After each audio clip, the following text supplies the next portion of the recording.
Eyes Open International. Harold, please give us an intro about all you do, and please introduce our other guests. Thank you. Yeah, thank you very much, Cole. I really appreciate Stop Now, what a fabulous job you all are doing in creating awareness on human trafficking, especially labor trafficking, and of course sex trafficking also. But friends, I'll not take much of your time today. I would like to introduce our special international guest, Dr. Kalyani Gopal. And I always tell, like certain delegates in the world do not need any introduction. And I just got a idea right now is that the national bird of India is a peacock. So whenever you see a peacock in the museum, in the house, or any art gallery, you just see the photograph of a peacock and it is not written down, it's a peacock. Everybody knows. So same way in the field of human trafficking internationally, everyone knows Dr. Gopal. So I will not take much of your time for introducing Dr. Gopal because she is very active, she is very passionate, she is very cool, she is very caring, very compassionate, charming. But she is the founder and CEO of Safe Coalition for Human Rights, CHR. And she has multiple projects all across the world. She has done a lot of projects in India also, which I'm very passionate. And very often, I think it was this year, I think she will share herself, Dr. Gopal, that she has started an Ashley House. And she'll discuss all about that, and Eyes Open International and Safe CHR with Dr. Gopal being the lead. We are working on a very project on a male survivor shelter home. So Dr. Gopal, Kalyani Gopal, welcome to Stop Now show. Please share your wisdom of thoughts. Thank you. And I would like to thank Savita and JK and Cole who are already on the shows, and all my viewers for joining this show and creating awareness, prevention, education, and protection on human trafficking. Thank you, Dr. Gopal. Thank you so much, Harold. I have a million things I can say about you, and you are just so incredibly amazing. He has saved more lives than I can ever hope to save, because he has been in India and other countries.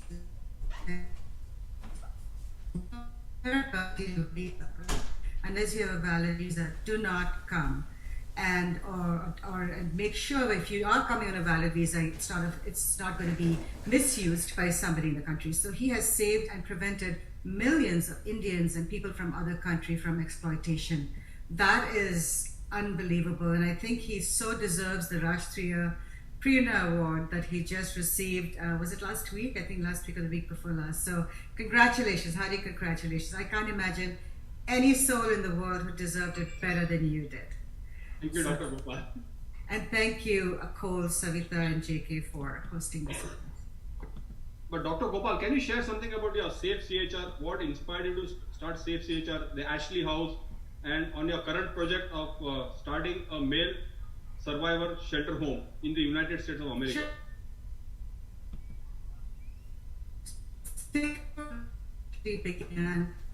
Safe Coalition began in 2014. Basically for me to have the victims of sex trafficking having their voices heard, because I was hosting a convention symposium in Illinois on human trafficking, and part of the symposium was to have 3 or 4 victims of human trafficking, which is sex trafficking primarily, and 2 psychologists, myself and another psychologist, were chairing it.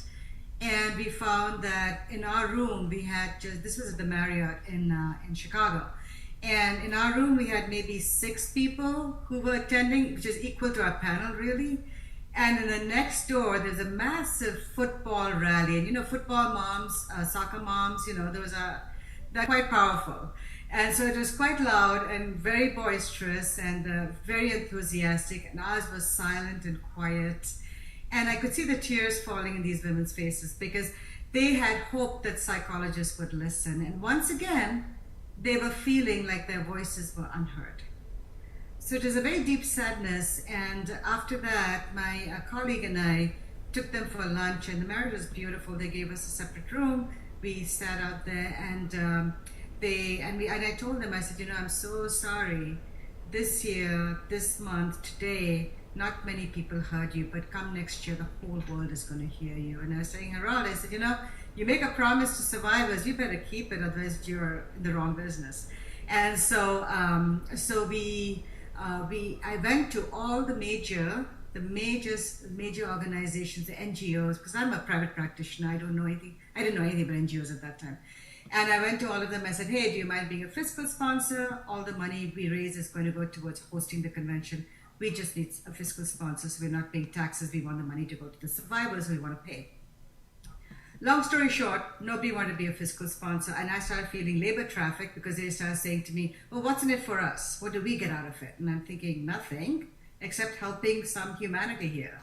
But in any event, I was very despondent. And so my friend and I then, she said, you know what? She worked for DCS. She said, let's just go to the Attorney General's office and open up our own NGO. We did that.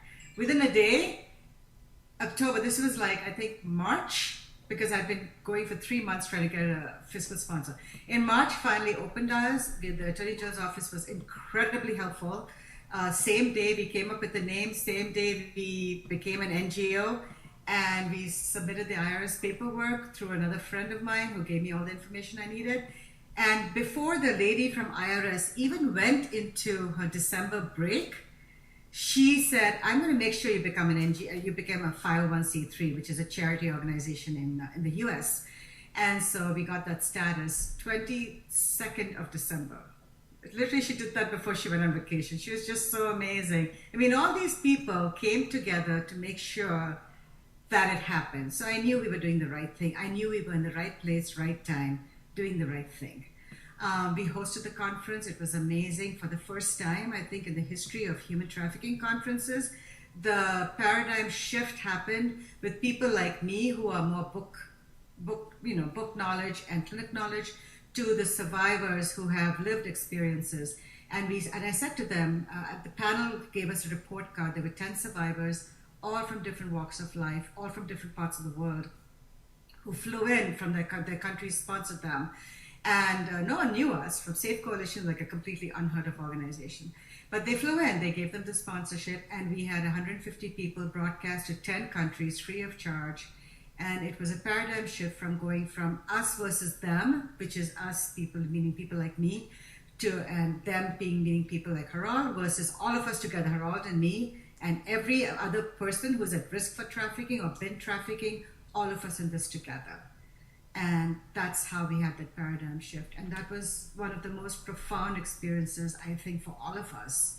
And ever since then, we've always been survivor-driven, and we've always paid. One thing I want to make sure you folks do as well, and all other radio shows I talk to, I say this: make sure you pay your survivors, otherwise it's going to be exploitation. And our survivors get exploited time and time again. And we pay $300 to each survivor when they come on our conference. Even if they do it for half an hour or an hour, that's the only way they make a living at this point. They don't have a whole lot of other options. So we do pay them. So I'm just saying this out because I have so many radio shows I go on and TV shows, and I tell, I'm just putting it out there for anyone else listening who might want to getting a survivor on their program. Having said that, Ashley's House then came out this past year as a result of homelessness. So when it began, it was all conferences, education, training. We've trained about, I think, 40,000 professionals across the world. We've trained 15, trained the trainer program we have, and we developed that in 2018. We became the very first internationally accredited training program in the world for human trafficking, and it's very in-depth. It's a 40-hour training plus some. And so we have 15 trainers from 9 different countries who are now training back. Dr. Nair from India, who is the head of the disaster response in India, and he was secretary to the PM. And Bangladesh does a lot of work with refugees in Myanmar and so forth, so we train him as well. But after all that training, there's something missing, right? What's missing? The rehab portion. Fine, you train these people, what are they going to do with their training? Someone has to work with the patients on treatment. So we then developed the treatment modalities, and there's plenty of existing evidence-based treatment for trauma. I've incorporated so many of them, but I modified them only because human trafficking is a whole different ballgame, and it's a different way to work with patients with that that those dynamic and those intrapsychic issues. And so we opened Ashley's house in November only because we found so many of my patients who were being trafficked or had very complex trauma. So I'll talk about trauma later, but very complex trauma, we needed to give them housing. And so now we've had 62 patients we've seen through Ashley's house in a matter of 10 months. We've had 19 families actually live there, and with about 12 children. And right now we have 3 women living there with 4 children. So we all girls. So we have a 9-year-old, 7-year-old, 2-year-old, and a 3-year-old. So our hope is to then rehouse and rehome these women. So we provide everything. I'm not paid. None of my team is paid. We just pay the survivors, right? So my director of my program is herself a survivor. The house mother is herself a survivor. We pay them. We just volunteer. And in fact, after this, I'm going to go there to run group at Ashley's house. And I know it's Sunday, but Sundays always work out best for me. It's when I don't have to go to the clinic. And so, so we are going to be able to then run the group. And then through group, we teach them trust. Who to trust, who not to trust. We teach them how daily living skills, because they don't necessarily have it. Job skills, communication skills. I even teach them simple things of what does it mean to be a woman, right? What does it mean to be a woman? Women, because all the burden, I don't care which society it is, first world, developing world, whatever society you call it, women carry the burden. They're the ones who bear the children, they're the ones who raise the children. The men are God knows what, except for Harold and Cole and I'm sure some other people here. But generally, women are the ones who carry the entire burden of child rearing. And so I have a woman actually 4 children and she just discovered she's pregnant.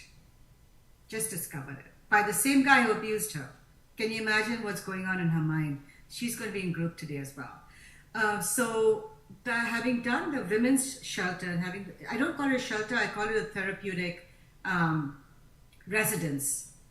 Because when you think of shelters, you think of dilapidated, horrible looking places. And Harold, you've been to that house, right? It doesn't look anything like a shelter at all. Yeah, it's got beautiful furniture, classy house, gorgeous house. And we're right across, we have emergency care and we have a lot of MOUs with doctors. The doctors come in, the clinicians come in, my case manager comes in, everyone comes in. And so now at this point, we're looking for a larger place because we have a waiting list now. And we actually reunited, we are in the process of reuniting a mother with her child after she was separated from the child for 33 months or 37 months at this point. And DCS, which is a Department of Children and Family Services, by the way, it's what in the US, what we call DCS. It's like the child welfare in India, right? So you have the child welfare stations in India, and then the case manager goes out. That's what it is. It's called Department of Children's Services in Indiana, where I live. It's got different names in different places. So the case manager was actually going to take this child permanently from the mother and put her in housing, with independent housing. Imagine transitioning a 15-year-old child into independent living. What could possibly be going on in that child's head when she knows her mother's alive, when she knows she can get back to her mother, when she knows that it's a state, the government, that's separating the child from the mother? What attitude does that child have growing up? What trust will that child have growing up?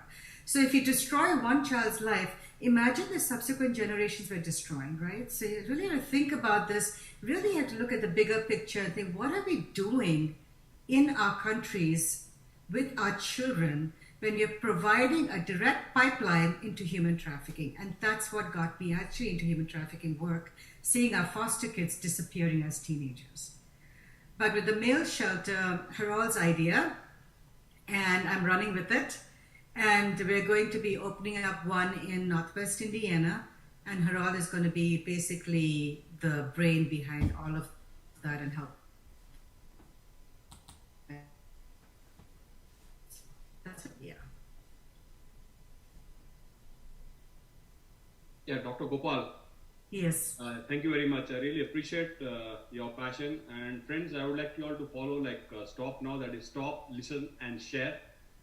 So I was invited to the United States of America, Dr. Gopal, on an H-1B visa. My family, like my wife and my 2 sons, were on an H-4 dependent visa. I just wanted to share, like, can you share something about how did you land in the United States of America, on what status or what visa? If you're comfortable sharing, and in Yeah, which. absolutely, of course, no question. Well, I came on a J1 visa, which is a scholar visa.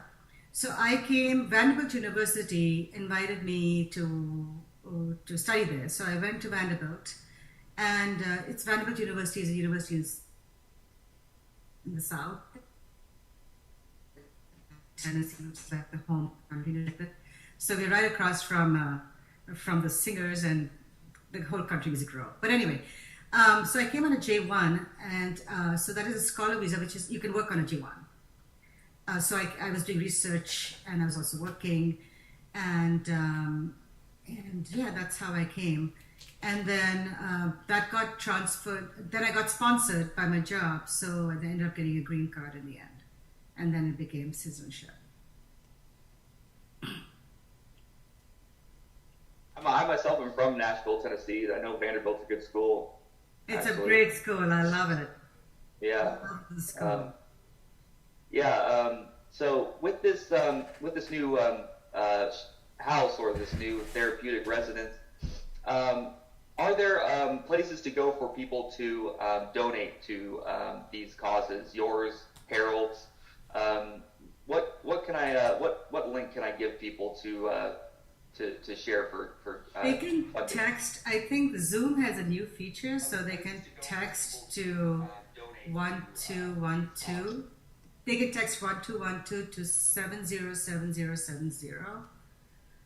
That's a donate pledge, I think, on Facebook too. They can go to my Facebook page, which is CHR, Safe Coalition for Human Rights, is a Facebook page. They can donate there.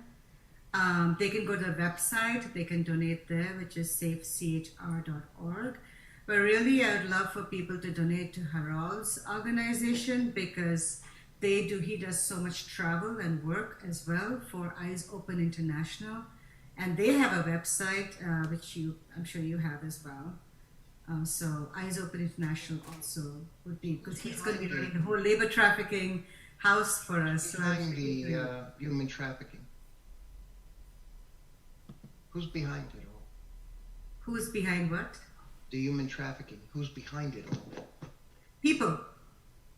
No Yeah, one who? source. There's no one source. What's the source? What is the? Are you There's saying no it's one. just low There's no level? one. Are you saying there's just low level criminal activity? That's it? Absolutely not. It's very high level. No low level criminal activity. That's what I'm asking. I'm asking at the highest levels, who's behind it? Politicians, governments. What about the I'll give you a plutocratic simple. families? I'll give you a very simple example. Okay, there's three What types about the of. plutocratic families? Absolutely. Well, let her answer. Well, can you name them? Can you list them in the chat? No, because I don't know them personally, and I can't do that. I know that, for example, what we have socially is we have Epstein, for example, that we know about, right? And we know those folks. There are some folks that have been caught recently. If you follow the news, for example, you will see that on was it the Ohio sting? And there was another operation that was done. So it's at every single level. It's easy to just say we caught this one person, but behind that one person, there's a whole cartel, right? You have the drug cartels, for example, from El Salvador, correct? You have them. You have you have different drugs and gangs. For Chicago, for example, by the way, we have the GD disciples, right? We have the gang disciples. And Nashville has its own set of gangs, and so wherever you have gangs, you have human trafficking. The reason being that gangs can sell drugs once, and then the drug is used and you can't get it back again. But with a human being, you can sell that same person multiple times. Yeah, but And tell them one more I'm talking time. about naming. I'm not talking about the criminals, right? Drug cartels and all that. I'm talking about people that are supposed to be legitimate, legal, moral people. I'm talking about exposing those people at the very top. Who are those people? I would love to help you, list but them I'm not an on a investigative website? journalist. If I was an investigative journalist, I would be right on top of this, but it's So not you're not my field. involved in solving the cause. You're just involved in helping the people that are victims of it. Is that it? Solving the cause, solving Solving the it would be issue. bringing these people to justice. That would be solving it. But you're not involved in that. Is that it? Well, that's a very broad statement. What really I do is not only do I work with victims of human trafficking, but I train those who actually catch the perpetrators. So I'm not directly going out there But you don't know and who the collecting them perpetrators and doing investigative journalism. No, I don't I'm get not it. doing Do that. you know who the perpetrators are? Do you know? Jacob, hold on. Well, but you have to Because you can't go after them if you don't know who they are. No, I'll tell you one thing. The perpetrators in labor trafficking are restaurant owners, gas station owners, convenience stores owners, motels. I'm talking at the highest level. You want specific names. At the highest levels, not at the low levels. I'm talking about the highest levels. Who's behind it? See, Who's it is looking like the other way? Particular show. Let me be very honest. We are not here to name it. We know the name. It's not that I don't know, but that is, I'm not the lawmaker. I'm not the government. No, just put it in the chat. Prosecute that. And it's a question of sharing. It's a question of protection. Understand one thing. Tomorrow you'll know that Harold is dead. He's shot. There's no greater protection than to eliminate the people and bring them to justice. Well, what I would suggest, Jacob, since this is you're so passionate about it, if I were you, You're not I passionate would about go. You're breaking I think it's a up. great You're missing idea. It's absolutely important. I think it's absolutely important, and I suggest actually that perhaps you might want to go out there and find out who they are. That would be the best solution there. But I have a question here for the doctor. You being a psychiatrist in your doctorate and your postdoctorate and very wonderful profile that you have, what intervention are we doing here for mental illness, especially when you say a child 3-year-old or a 5-year-old and 7-year-old and their mother? So the children, especially the girls, they look at the mother and they have their own traumas. Maybe they are abused. So what intervention are we doing for specific age groups, or do you have any gender-related issues, and how do you manage this? That's a great question. That's a great question, because that's exactly what Ashley's House is all about, right? Because these people have been exposed to human trafficking. The children are exposed to human trafficking, and children learn by example, and they follow not by what you say. So they do what you do versus what you say. So what we do is, I have a little 2-year-old, for example. So we teach body parts, safety, what can be touched, what cannot be touched. We do the whole training. I have a 7-year-old and a 9-year-old in the same house. The problem is they get very promiscuous because, remember, they've been exposed to so much. So it's not that they're being promiscuous in the general sense, but more so they are following what they've seen. They're practicing and acting out what they've seen. It's what we call sexually reactive behaviors. So, for example, when an older child is sexually reactive with a younger child, we don't call them perpetrators. We call them sexually reactive behaviors because they've seen so much and they're just simply doing what they know. And so with them, we actually do intensive treatment. There's several evidence-based trauma treatments. There's EMDR, there's cognitive behavior therapy, there's trauma-focused cognitive behavior therapy, there's insight therapy. We also do what's called rapid resolution therapy. So especially with my recently raped women, someone who just got raped and comes to me, I do what's called rapid resolution therapy and EMDR. It literally takes away the trauma, emotion, without obviously taking away the memory. Because a majority of what we react to is our emotion. We're not reacting to the event, we're reacting to the emotion. And so if you separate the emotion from the event will never go away, it obviously happened, but your triggers will not be there. So we address the triggers of the behavior. Oh, I've actually been through a little bit of cognitive behavioral therapy, dialectical, and I didn't really necessarily notice a whole lot of shift or necessarily a whole lot of help. I did notice a little bit of help from reading books like maybe Man's Search for Meaning by Viktor Frankl, where he mentioned something called logotherapy. Have you heard of this? Has anybody implemented this? Basically, it's a form It's a of very philosophical. thinking form of therapy, right?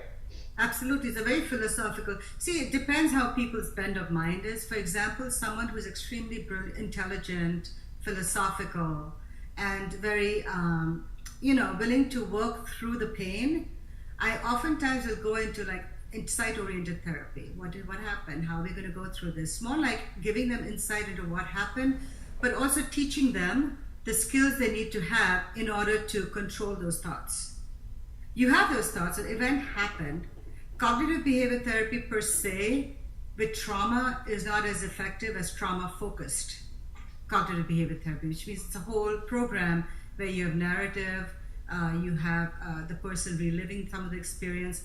I don't do a whole lot of CBT. I usually do visual therapy. All my therapy is visual because all the trauma is stored in the visual part of the brain, right? So it's a little pea-sized, a majority of the trauma, especially intense trauma. And it's a very small area, which is the limbic system, part of the limbic system. And what we do is I literally deal with those emotions, that depth of intense flight-fight response. So the moment you're afraid of something terrible happening, you either freeze or you run. Yes, yeah. And it takes a lot of intellect to try and override that initial response. Absolutely. But Or there just is restraint. EMDR, by the way. There is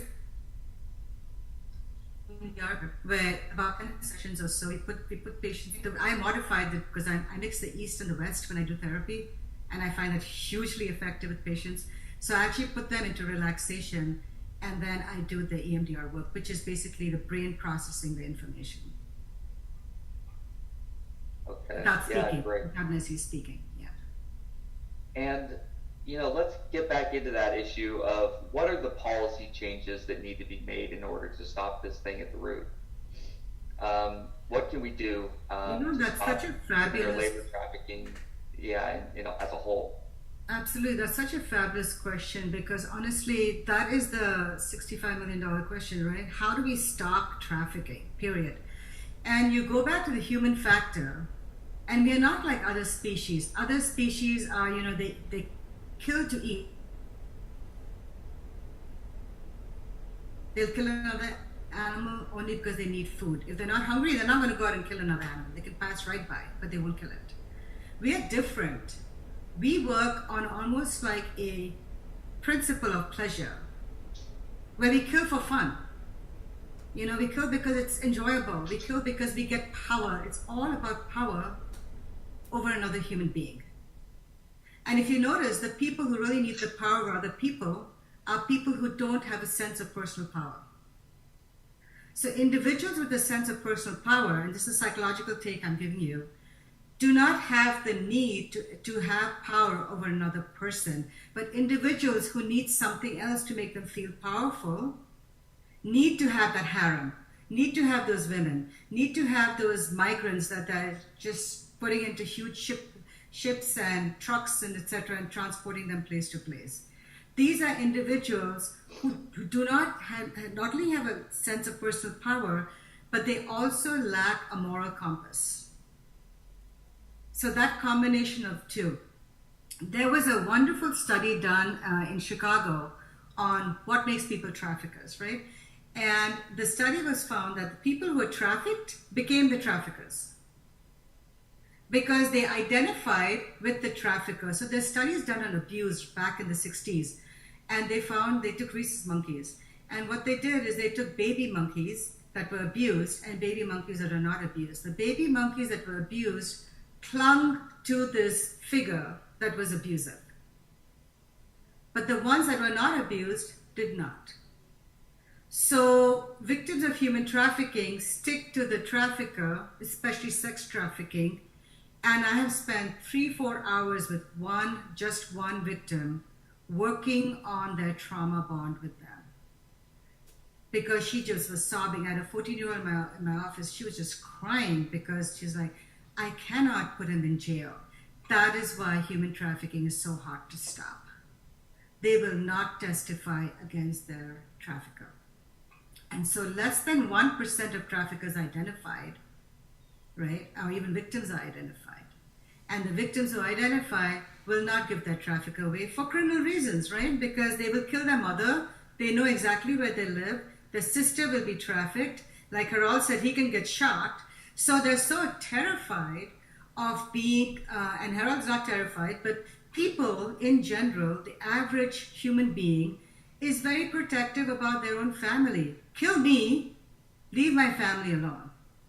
Right. Don't hurt my family. Do anything you want to me. I don't care. I'm already messed up. But don't touch my family. So what are they going to do? You talk to the police, you talk to law enforcement, your mother's going to be dead. Last week I was in a call, I was training in IUN, and I'll stop after saying this. I was training students in IUN, which is Indiana University Northwest. And a young lady stood up after my talk and she said, "Can you help me?" And I said, "What happened?" She said, "My sister-in-law's house got burnt. Her house went on fire. The family had to be taken out of the state and moved to another city, and for anonymity. And the trafficker, the guy who the girl had testified against, was threatening to kill every member of her family, find them, hunt them down, and kill them." So the fear is so enormous among victims that they're held helpless. And because they're helpless, we can't stop the trafficking because we can't find and identify the traffickers. And we can't get that pool. But what's happening right now, which is very wonderful, and there's good news here, is there's a huge digital thumbprint, a footprint in the internet.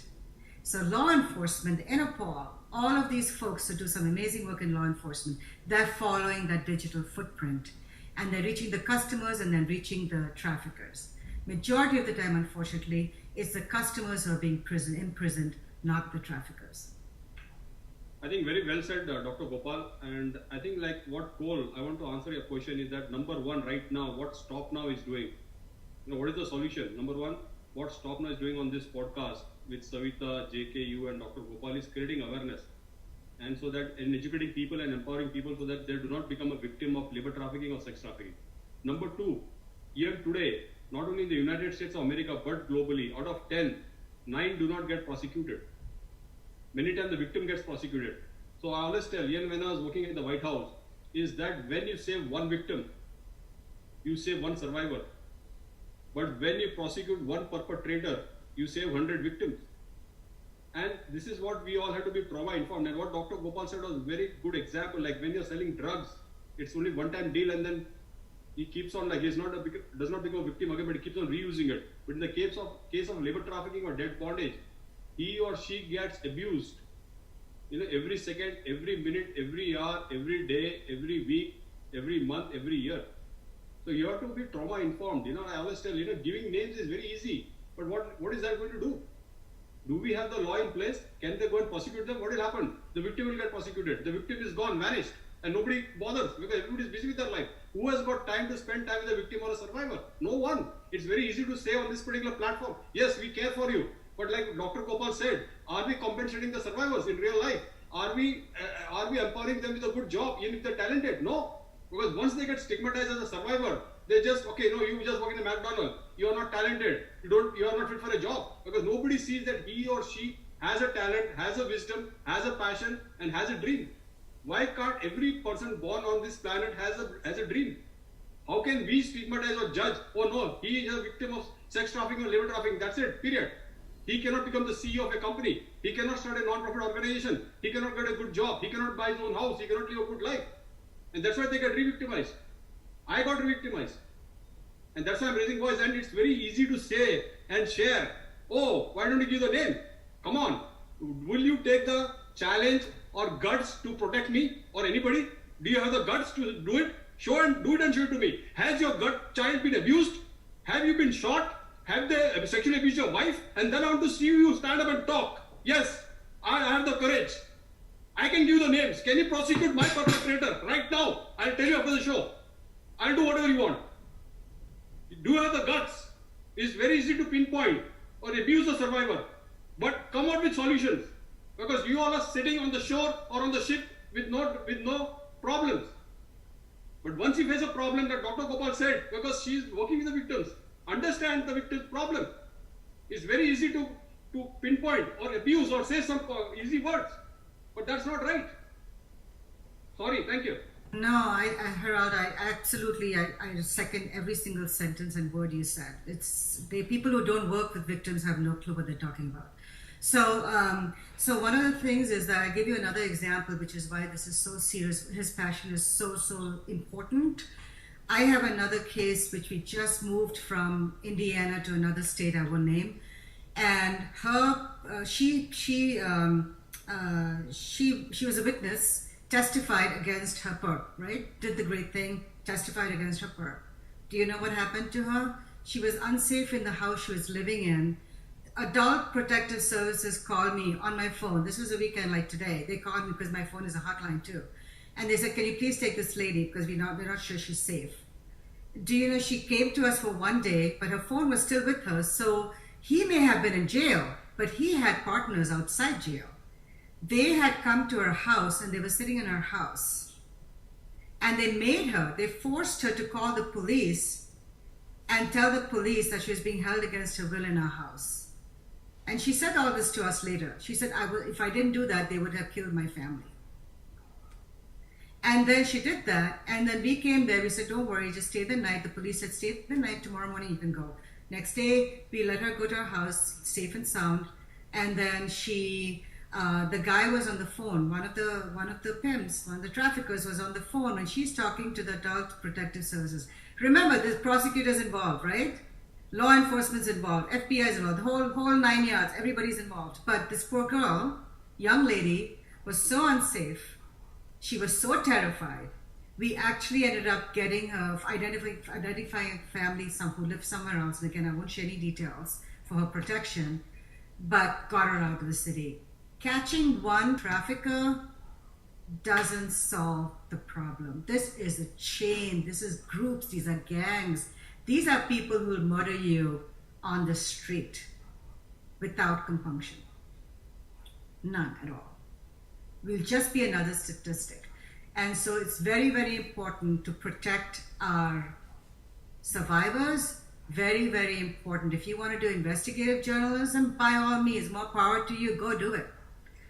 There are plenty of people who are doing amazing work. But don't ask survivors to identify the high-level names because it is not their job, it is not their responsibility, and it's absolute exploitation all over again. No, I think you very rightly said, Dr. Gopal. Like always tell, that silence is an option. Like suicide or silence is not a choice, an option or a solution. Many times I have seen personally that victims or survivors have committed suicide. And I say it's not a suicide, it's a murder. It's murder, yeah. Because they have not been supported, like you rightly said. I've lived with it. You have lived with it. I've seen it. So I know what it is like, a lived experience. I've worked with people from Mexico, Nepal, Guatemala who have come through the borders. Okay, whatever it is. They ate grass, they ate leaves. They didn't have food to eat. They did not get water to drink, so they drank their own urine. They said they saw dead bodies in the jungle. And they never thought they themselves will survive. So it's a different thing when you talk to people exactly who has lived experience. It's a different platform. Your entire mindset. Totally. Not have this one case. Yeah, absolutely. Go ahead, Harold. No. That's it. I don't know if Savita wants to jump in or Cole and ask any questions. Savita. Yeah, Harold. I think we got stunned. So we kept it open for the public, and that's how Jacob wanted to join in and ask some political standpoint, right? So we understand that, but the problem is if we are pointing the fingers, naming that the president Donald Trump, and what are you going to do? How are you going to prosecute? It's the simple thing, right? We are seeing it and it's ongoing thing, right? So that's not the case here, right? We are not going to. I'm not even after prosecuting, right? Stop Now is more of creating awareness and educating people, and even making that perpetrators realize there is a human here who was a survivor, and that's why I'm wearing this mask and being the voice of the victims. and just to protect their identity and share the stories. Even those things are not coming out, and just naming the people and shaming them and also prosecuting them, it's not going to end it, right? We are trying to be more human in this. Many people don't understand that, and we really appreciate that, because you are a survivor and you are passionate about it, and what you can do that alone, right? So you cannot expect the other's point of view to, you are not living their life. If he is passionate about it, he has to do something about it, and what he has to offer, right? It's like asking easy for a solution from others. I don't think like anyone can provide like a solution or a timeline to end these things, right? It is an ongoing thing. History itself says that. So on that note, Savita, I think you are on mute. Go ahead and ask your question. I totally understand the anger of Harold. It's almost a 2-decade anger he has. And I could be empathetic. I may understand what he went through. But you know, he is the actual person he went through. His children, his wife, or the threats that he got. It's such a trauma that he went through. And I could see every time there's a bit of sadness, whatever he does. And it goes through all his life. He's become a person for what happened for all these 2 decades. So it's not a simple thing. There's a lot of anger, and he is a survivor. He was a victim, and then now he's coming up to help other people. It is easy to point fingers, or it is easy to say a name and then make it more spicier, or take a different track. It's very, very easy, but that's not the whole point. Yeah, but to the doctor, I have a question regarding, you know, when I talk about, or when I see some data about the juvenile and juvenile homes, the abused becomes the abuser, like you rightly said, and narcissistic personalities, or you know, the sociopaths and things like that. So where do we cut this chain? You know, do we have to have your hands with the education system, with the politicians, or we have to go to the grassroots level? Absolutely. So which strata of the society, the family system, for example, you know, it has to be, I always think we have to catch it young. So where, how do we? I know it's like an umbrella itself, but exactly. No, it's such an important issue, right? Because how do we stop it really? The only way we can truly stop human trafficking, and I don't even know if we really can, but we can reduce it, would be the more realistic way of looking at it. The only way we can really reduce it is if we have a society with a massive moral compass, right? A society where children at a very young age are taught that boys don't have to be boys in the classic sense. A boy's job is to respect a girl, to treat a girl like he would want to be treated himself, to respect her body just like he would respect his own body. So we don't teach that. What we teach is, you're a girl, you better hide, and you better be careful, and you better be all those other things. You're a boy, go out till midnight, I don't care, have fun. So we are training our socialization from a very, very young age. It's almost like there was a story, there's something I read in the paper or somewhere else, in some social media maybe, where a young girl who's 5 years old was with her mother in a store, and a lady came up to her and said, "You don't want a dinosaur, the dinosaurs are for boys. Why don't you pick up a nice cute little doll?" The little 5-year-old turns around and roars at the woman, "I'm a dinosaur, I don't need a doll." So the socialization from society is so powerful, and this girl was resisting it. But imagine if her mother also didn't support her. Mother said, "I 100% supported my daughter." What if the mother didn't support her and say, "Yeah, you know what? We don't play with dinosaurs. We play only with dolls, and let's get some cute little dolls with cute little clothes and makeup and all that stuff." So we socialize our girls to look for looks, for beauty. You know, we don't socialize our girls for intelligence, for strength, for power. We just don't. And when they do get socialized that way, there's a fine line they have to walk between being aggressive versus assertive. And that's a struggle women have. Men don't have this struggle. If they're aggressive, they're respected more. Like, he's a real man. But if he's assertive, and he's mild-mannered and he's polite, studies have shown they don't go up the business ladder.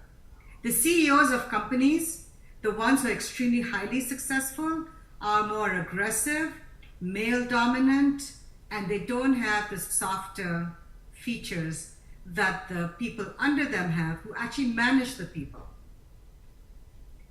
Lots of studies on that. So the bottom line is we need to work on this at 4 or 5 different levels at least. The familial, where I was giving you the example of the mother with the dinosaur. We have to work in schools. Teachers socialize children to be boys or girls, right? I give you my own example.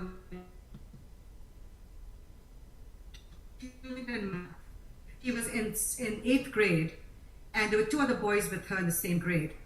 The teachers kept saying, these 2 boys are so smart and so brilliant. They ignored her. She's a girl. It didn't strike the teacher. This is a girl. She needs to be recognized just as the boys did. And she said, why? Why are they talking about so-and-so? She didn't even mention my name. I knew why, but I couldn't tell her that. Because she never grew up with that. She never grew up with being undermined. So I had a talk with the teacher, and the teacher then actually apologized to her in front of the whole class. And she said, I'm so proud of you. But see, unless parents and family and society work together, we will not teach our boys to respect women. Human trafficking is not a female problem, it's a male problem. It is not a female problem. The females are the victims, the boys who are labor trafficked are the victims, but primarily with sex trafficking, it's a male problem, even with labor trafficking and adoption trafficking. Unless we teach our men to be different, we will not help our women to be stronger. Dr. Gopal, can you share with our audience, sorry Savita, can you share with the audience, like if somebody wants to contact you or Safe CHR or Ashley House, like if somebody is watching this show right now at Stop Now and needs help, especially in your girls of sex trafficking. So can you share your contacts where they can contact you? And absolutely. I can put that in the chat if you like. You want me to do that? Yeah, you can chat and you can speak it out also if you have your website or your any contact number, if they can contact, that's one. And I just want to encourage all the audience globally that to please go to the website of Stop Now, that is Stop, Listen and Share. They are doing a wonderful job in creating awareness, prevention, education and protection. So please visit the website of Stop Now, which is it's a very good organization in helping people, especially labor trafficking. Yeah, Dr. Gopal, you can please share your information. Thank you. Sure. And Doctor, I would like to ask another question here. What we did about, Mr. Harold just told about Stop Now. One of the crimes, or white collar crimes we call it, is the H-1B, where he was a survivor himself, H-1B visa. And when these educated, skilled people, when they enter the country, they are being abused, and we have a whole lot of experiments also being done in that. And rightly said, I am a part of this experiment, and gender is being one of the major criteria discrimination. Even though I could have a engineering degree, I could be at par with any male person. Forget my visa status, forget my credentials, forget my education qualifications or my scores. But gender is being one of the major issues that I'm being recruited to a good company, or my remuneration, my compensations, my benefits, everything depends upon that. That being one of the experiment findings, there are a whole lot of other findings which you would be shocked to know about the visa status, how it goes and all that. Harold, you'd like to jump in and tell us some views about this H-1B, and we spoke about the experiments that we are doing and all this. Yeah, I think like what Dr. Gopal, I think Stop Now is focusing on like solutions, like on H-1B visa, and I've been also been advocating on that. Like mine is a classic example on H-1B visa. I got invited, but there are many times that delegates. This is on a higher level. Like one is labor trafficking. It happens at railway stations, not bus stands, gas stations, restaurants, and motels. But labor trafficking happens at a high level. Like people come on an H-1B visa. Recruited by companies like well-to-do companies. I don't want to name the companies here right now, but we know most of the delegates who are coming here. But they get exploited by their own employers. Like I'll give you a classic example. Somebody had contacted me a couple of years back, and the salary on paper was like $152.50 per hour, but he was paid like $34 something. and he was recruited to work for a multinational company in the US. So the agents, they take the money, and then they even manipulate them, trick them, and trap them, like, they will not do their green card or not renew it. So this is something which I think Stop Now is focusing on, and I found it very interesting and inspiring, that I am also personally taking some interest on this particular platform, which I never did before, because it's a altogether a new game, and it's a very high profile funda. So do you have any knowledge on this, Dr. Gopal, or you would like to share anything on this H-1B visa? I have a friend who came on an H-1B visa, and high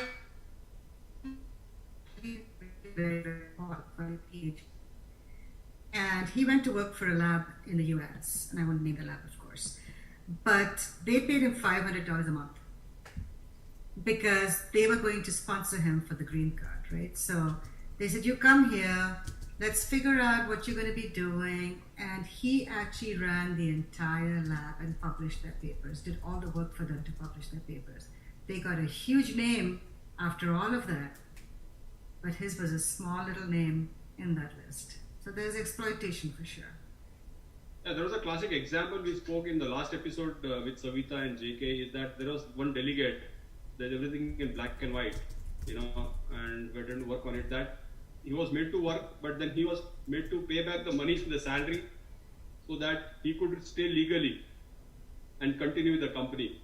And so he had to repay back the money, and I said that itself is the wrong thing. That is labor trafficking. And I know it, but I said, like, this has to be taken up with the US Department of Labor or the Wage and Hour Division. And usually, like, they are pretty good, the US Department of Labor. But in this one particular case they gave me of Texas, it was totally different. So I think there's a lot of, I would say, scope or solutions on this, Savita and JK, that we are working on. And I think just creating this awareness, because many times people are not coming out and sharing and talking who are a victim of labor trafficking on an H-1B visa. Can you believe? Okay, my case was in 2003, Dr. Gopal, but mine was the first case. Yeah. Even with the US Department of Labor, or even with the Wage and Hour Division where my wife's case went, and even with the FBI. And it took them such a long time that they thought it was a case of back wages. So see, there is a difference between back wages and a case of labor trafficking.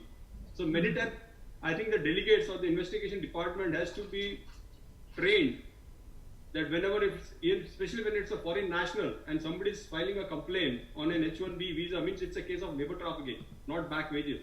And it's much more deeper, because the documentation is also withheld by the employer.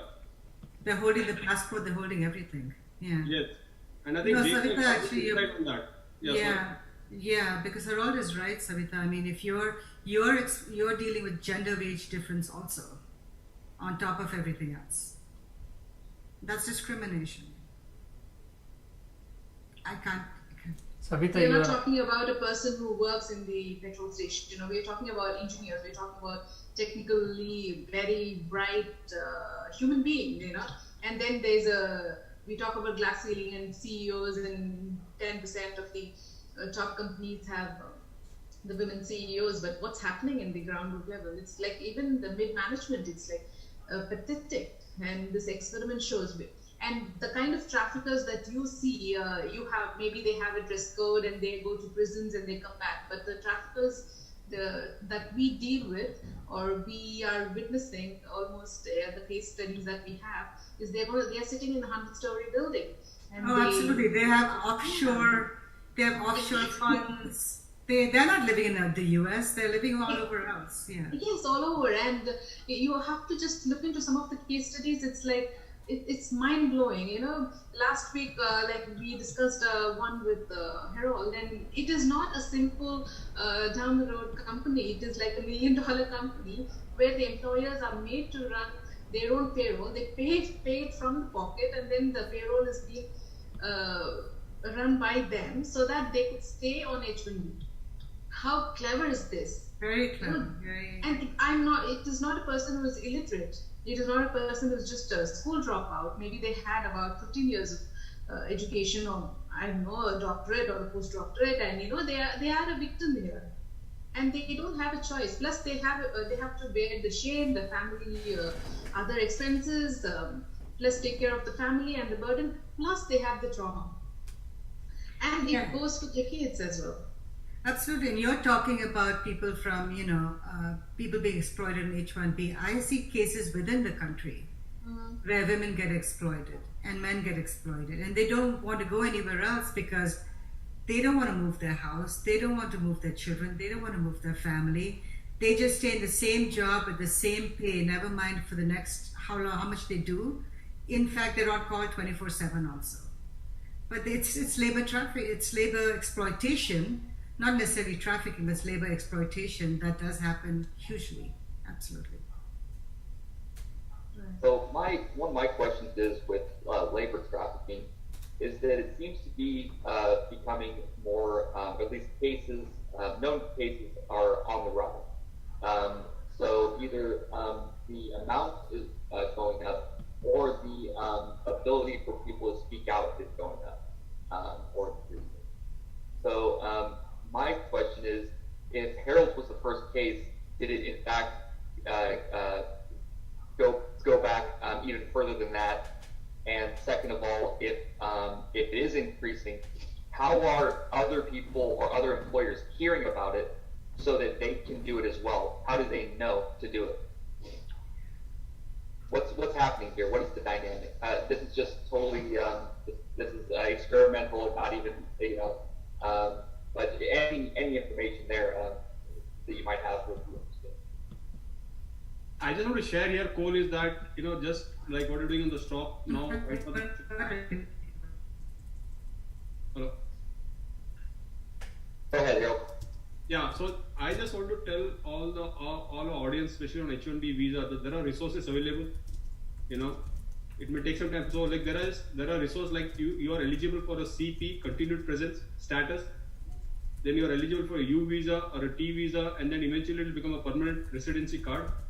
So in case even if your employer is exploiting you, he or she has to take the first step of calling maybe the US Department of Labor or the National Human Trafficking Hotline number. That's 1-888-373-78888. And there are other resources available. But we have to take that step. It takes little time, and let me be honest. It's not a thing that will happen overnight, and that is what we are trying to do on this show. And we are here trying to work with the federal building or with the government here in the US, so where they can pass forward or they can take some immediate action, like how are they going to sustain once they file a case. And that is what like Dr. Gopal and Eyes Open International is coming with the male shelter home, because you need security, you need stability, and you need safety. So many times these people, they lack confidence in justice system. So we have to keep on pushing this, and you got those cases with you. Keep on, like, I want people to come and talk to or email the Stop Now. If you are a victim of case of H-1B visa, please contact Stop Now, because we have a couple of cases, so we need to build that and present it. So here it is. We are not talking just in thin air. We have the cases with the victim or with the employee, with the employer, and this is what has always transpired. He's come legally on an H-1B visa. He's got all the documentation of the immigration department, how they exploited with his back wages. So that is something that can help us, and maybe something Dr. Gopal can add. Thank you. Yes, before that, Harold, thank you for sharing that insight. Dr. Kalyani, this is JK. I just wanted to ask, how does that, human rights is like a broader spectrum, right? So it covers so many things, the basic human rights, going to constitution and all over the world, with the United Nations being the torchbearer, asking everybody else to have that dignity in following the human rights. How is it connected to human trafficking? Sorry. So human rights is a larger umbrella, right? Exactly like you said. Human dignity is a human right. The right for freedom is a human right. The right for safety and well-being, your SDG 3, for example, is a human right. Human trafficking actually covers all 17 of the SDGs, literally. It's got partnerships, it's got everything else. So all the SDGs, which is Sustainable Development Goals for the UN, we're actually covering all those areas by combating human trafficking. So having said that, the other side is it's a crime. Human trafficking is a crime. Adoption trafficking is a crime. I know we didn't talk about adoption trafficking. Arun Doli is huge on that, and he actually, so because of him, we now have three. I've been always talking about three forms of trafficking, which is labor, sex trafficking, and adoption trafficking. The removal of babies from their parents at birth in India, for example, and taken to Australia and other Western countries. That's a huge thing going on. And they're trying to stop it. But again, governments, unless governments implement laws, so we have great laws across the world. Every country has amazing laws about fighting crime. The difference between one place and another place is the implementation of those laws. We don't need new laws. We need to implement existing laws. And unless we implement existing laws, we are not going to be having human rights. So to protect the dignity of human beings is where we come in with the human rights issue. Because unless we protect a person, they are then victimized and vulnerable for crime.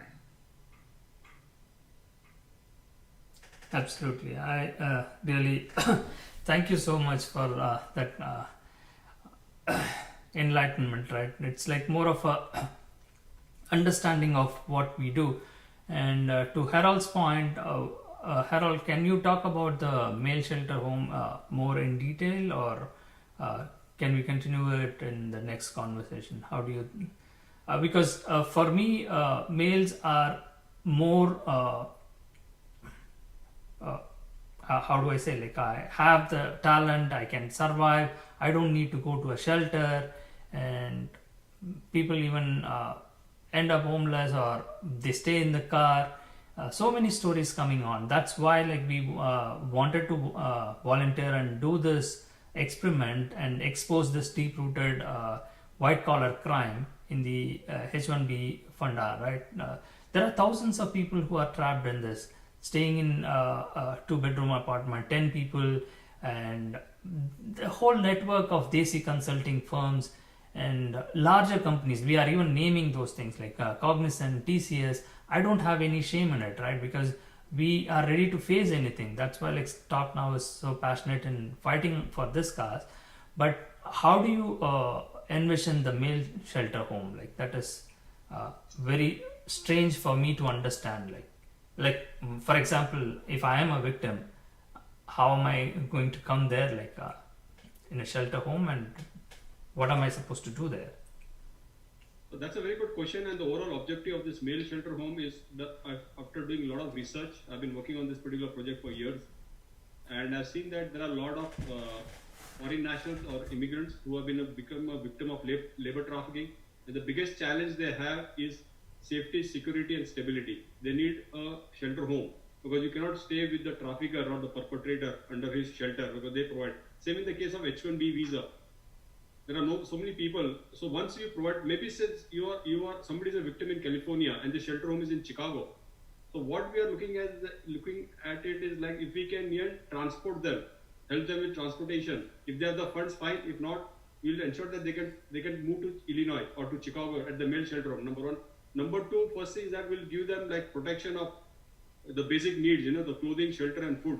Number three would be like ensuring that they get counseling. And then a therapy, like, Dr. Gopal is very good in therapy. I even go to her, and taking care of their medical challenges like the dental, the vision, the blood pressure, and the diabetes.